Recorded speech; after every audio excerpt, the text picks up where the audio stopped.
What we don't usually hear is what Palestinians who live in Gaza actually think of Hamas and what they actually think of the war.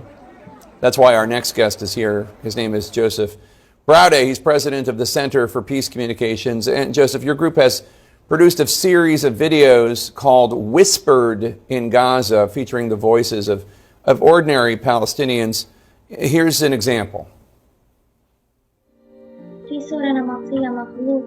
There's a false stereotype that Palestinians in Gaza love rockets and wars. The wars that happen in Gaza are waged by the Hamas government for political aims that serve them alone. If you're a Gazan citizen who opposes war and says, "I don't want war," you're branded a traitor. It's forbidden to say that you don't want war.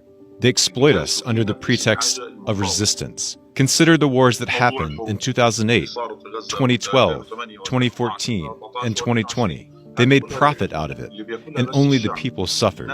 Whenever there's a war and they get more aid money, they're the ones who benefit, and we get nothing. It's so important for the world to hear those voices, Joseph. Tell us more about how you recorded that and what the purpose of your group is. Well, the Center for Peace Communications is concerned with amplifying voices that oppose extremist groups and want a different future, of partnership and peace among themselves and including with their Israeli neighbors. And there are a lot of Gazans, Jake, who oppose Hamas. Some of them had the courage to wage anti-Hamas street demonstrations in 2019 and again as recently as July of this year. They braved gunfire and prison.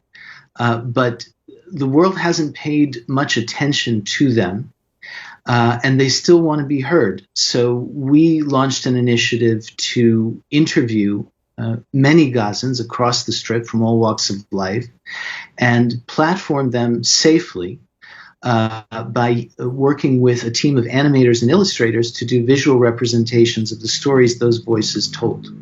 Here's a clip from another one of your projects. These were recorded about 2 weeks into the Israel-Hamas war. At this time, as a person living in the prison that is Gaza, my prime and immediate enemy is Hamas, not the occupation. I have no house, no life, nothing.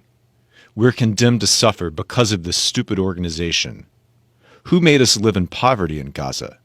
Not the Jews, Hamas. Because of the events we saw on October 7th, the world changed its view of the Gaza Strip.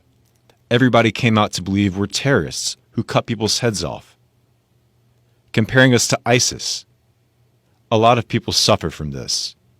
To be candid, Hamas has utterly wrecked the Palestinian people.